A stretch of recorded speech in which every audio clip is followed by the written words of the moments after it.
말씀 나누고요. 그리고 이어서 또 계속해서 찬양하며 기도하는 시간을 갖도록 하겠습니다. 예.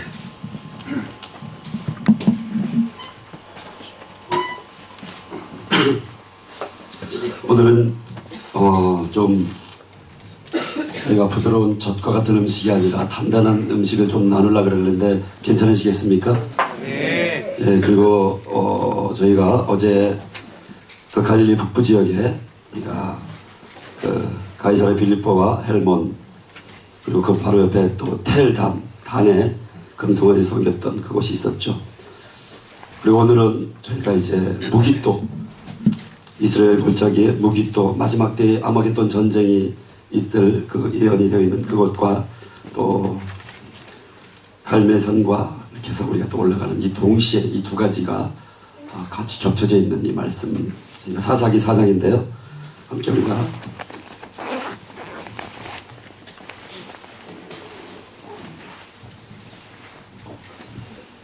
이 말씀을 통해서 하나님의 구원의 역사 또 마지막 때 또 하나님이 당신의 백성들 또 그리스도의 신부들을 통해서 이기실 전략들을 저희가 좀 한번 묵상하기로 합니다. 네? 불 좀 켜달라고 합니다. 불 라이트 여기 불 좀 켜주세요. 가운데.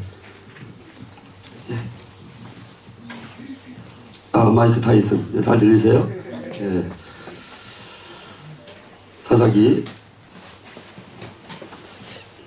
4장 1절에서부터 제가 성경을 막 보면서 갈 거기 때문에 함께 성경을 막 찾아가면서 또 메모할 수 있습니다.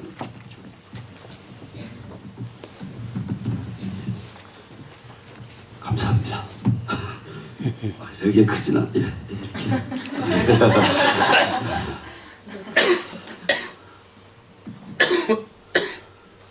자, 사사기 1장부터 보면요. 제가 같이 읽지 않고 시간이 없기 때문에 제가 좀 오늘 많이 다뤄야 돼서 이스라엘이 하나님 앞에서 또 우상을 섬기고 하나님 말씀을 어기고 악을 행했기 때문에 하나님께서 하솔에서 통치하는 가나안 왕 야빈의 손에 그들을 또 붙이셨습니다. 그래서 시스라인데 철병거가 야빈은 무려 900대를 가지고 있습니다.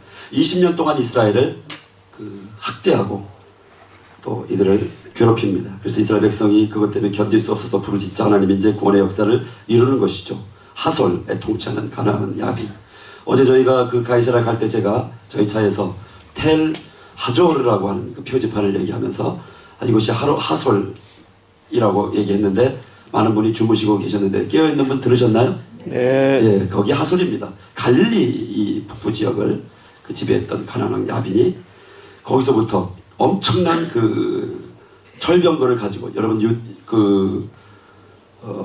사사기 1장 19절에 보면 유다 자손이 가나안 땅에 올라오는데 그 유다 집하면은 갈렙이라는 강력한 그 용사가 있죠. 근데도 거기 가나안 땅에 이 철병거를 가진 그것 때문에 거기를 정복하지 못하는 그런 기사가 나오는데요.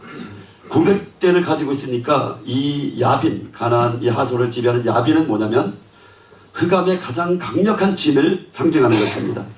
그가 이스라엘을 이제 괴롭히고 있습니다. 그런데 하나님께서 그들의 부르짖음을 듣고 4절에 보면 선지자 드보라를 사사로 샤파테로 그러니까 재판장으로 음부의 문을 취하는 자로 구원자로 세웁니다. 구원자의 예표로.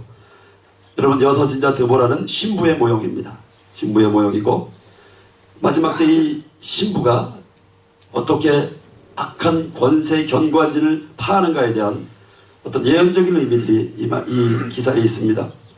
그래서 그가 드보라가 하나님께 지시를 받아서 6절에 보면은 그 게데스 납달리 땅 이 갈릴리 북부 게데스 아까 그 어제 올라가던 가이사랴 몰 밑에서 하솔 그 근처가 게데스입니다. 그러니까 이 갈릴리 땅에 있는 이야기예요. 그래서 거기 바락을 불러다가 하나님께서 이렇게 명령하시니까 너는 납달리 자손과 스불란 자손 10,000명 바로 갈릴리 땅의 지파들입니다. 이 땅에 갈릴리 이야기입니다. 이것은 결국 나중에 12제자와 연결이 되는 이야기입니다. 그러니까 이게 하나님께서 주님께서 갈릴리에 오셨고 또 12제자를 부르시고 그들을 통해서 열방 가운데 그 결박들을 끊고 하시는 이 성령님의 역사 이런 것들이 이미 이 성경에 오래전부터 언약되어 있고 아멘. 우리가 그런 것들을 읽어낼 때 더 풍요롭게 주님의 구속의 역사를 도감의 권세를 깨뜨리는 능력이 주어질 줄 믿습니다. 그래서 만명을 이 갈릴리 땅에 있는 그 군사들, 영적 하나님의 군사들을 데리고 다볼산으로 가라. 바로 우리가 오늘 그곳으로 갈 겁니다. 이스라엘 그 평야 쪽에 그쪽으로 가서 거기서 군대장관 야기벤의 부대 시스라와 병거들과 그 무리들을 기손강으로 이끌어내라. 기손강, 여러분 밑줄 치시기 바랍니다. 기손강은 바로 그 무깃도 물가라고 합니다. 뒤에 보면 우리가 알 수 있는데 무깃도에서 전쟁을 하는데 그 다볼산 근처에 거기 흐르는 이스라엘 평야를 흐르는 그 기손강, 구불구불하다, 미호가하다, 덫을 놓다, 옛뱀, 이건 옛강이라고 되어 있는데요. 이것은 바로 옛뱀, 용, 미혹하는 자, 사단의 어떤 불법의 영을 또 여기에 상징하고 있습니다. 그래서 바락을 불러서 하나님께서 9절에 보면 여호와께서 시스라를, 그 군대 장관이죠, 악한 여인의 손에 파실 것이다. 여인의 손에 파실 것이다. 이렇게 말씀하십니다. 그 신부들에게 그들을 파는 것에 대해서 말씀하고 계십니다.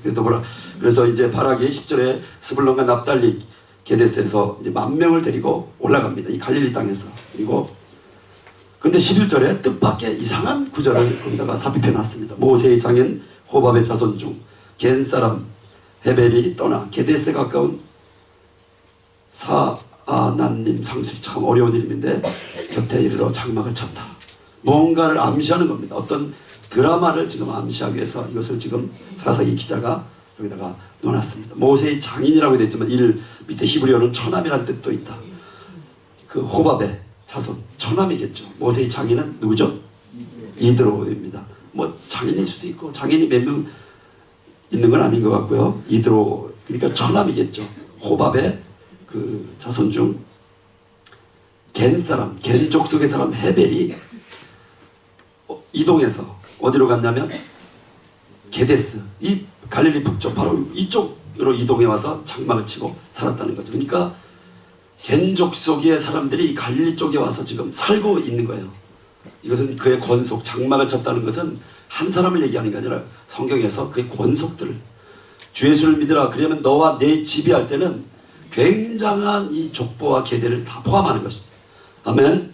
우리가 진정으로 예수님을 믿을 때 우리 자신과 우리 가족만이 아니라 우리의 모든 권속들이 구원에 들어오는 것을 믿으시기 바랍니다. 성경에서 그것을 말하고 있어요, 사실. 그런데 이게 아주 중요한 의미입니다.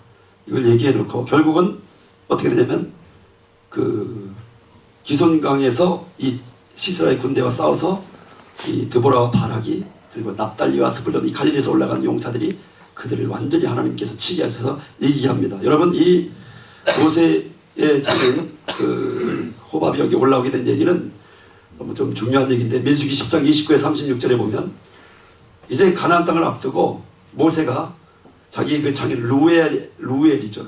이드로를 루엘이라고도 하는데 그 하나님의 친구라는 뜻입니다. 그래서 그 자기 처남인 호밥에게 이렇게 말합니다. 호밥은 이제 돌아가려고 그래, 미디안으로. 장인 이드로가 돌아간 거죠. 그러니까 부탁을 합니다. 우리랑 같이 하나님이 우리에게 주신 그 땅으로 들어가자. 그러니까 안 가겠다고 처음에 이 호밥이 말합니다. 그런데 부탁을 합니다. 우리가 동행하자. 아주 중요한 말이죠. 우리가 동행하자. 이방인인데 동행하자.